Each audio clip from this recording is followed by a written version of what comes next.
பங்கு பெறுவது மிக்க மகிழ்ச்சி.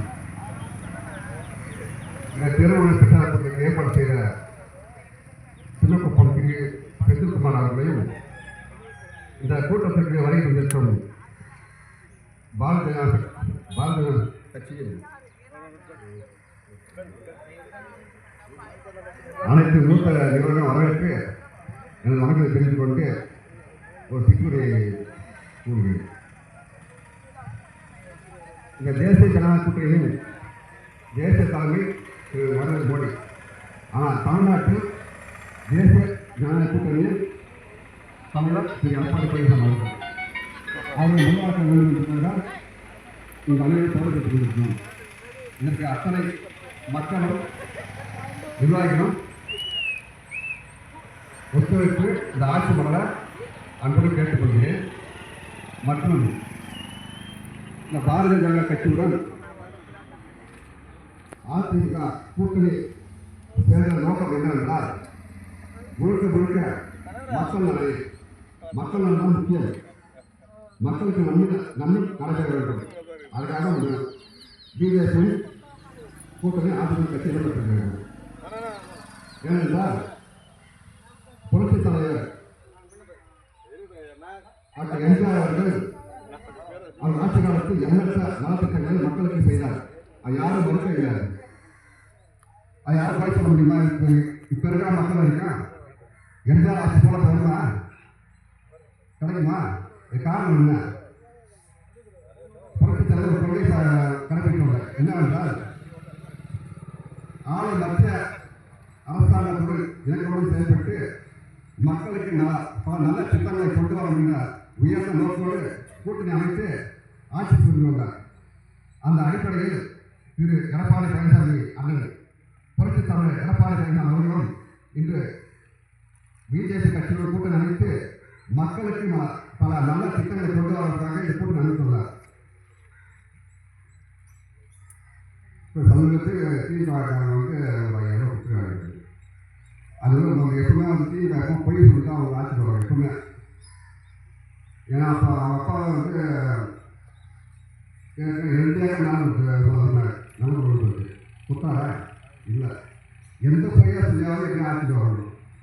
அதே போல் இவங்க போய் பாசமே தான் ஆட்சி வந்தாங்க. இவங்க பாசமே சொல்லுவாங்க ஆட்சி வரக்காங்க.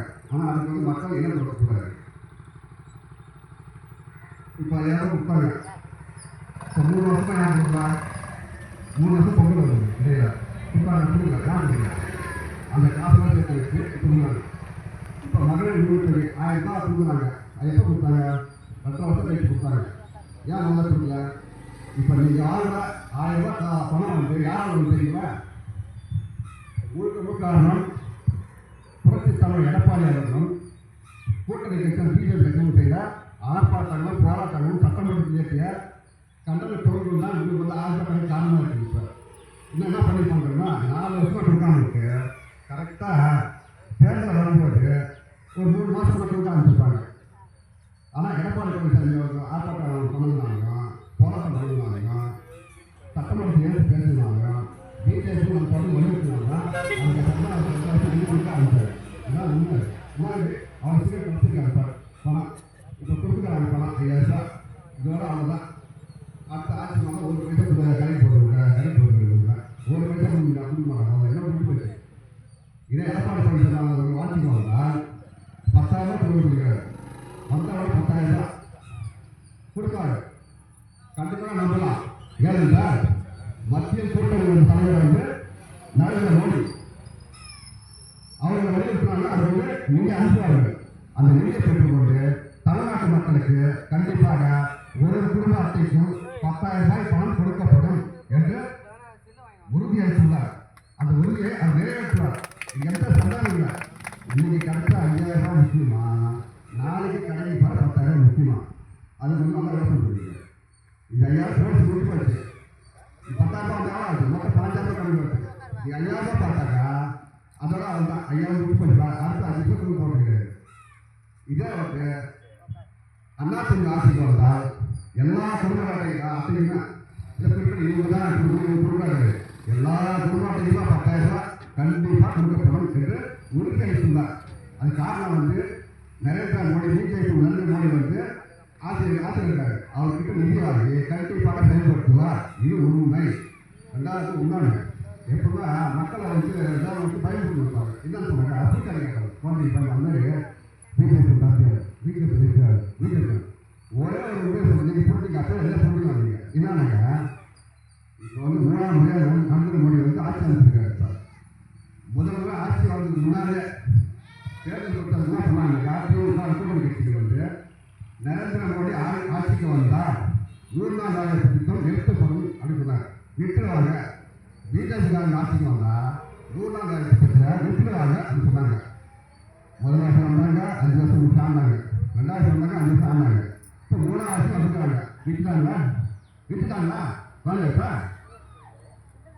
இப்போ வந்து முதல் ஆட்சிக்கு வரும்போது அவங்க கொடுத்த திட்டப்படி ஒரு நாள் சம்பளம் வந்து 100 ரூபாய். ஒரு நாள் சம்பளம் 100 ரூபாய் தான். ஆனால் எப்படின்னா 300 ரூபாய். ஒரு நாள் சம்பளம் 100 ரூபாய்.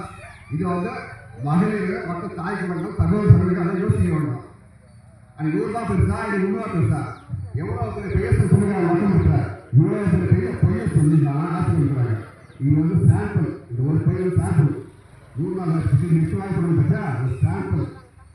அப்பட்டம் எல்லாமே அப்பட்டம் பொய்யில் தான். பொய் பிரச்சாரம் பண்ணி அவங்க வெற்றி பண்ண பார்ப்பாங்க.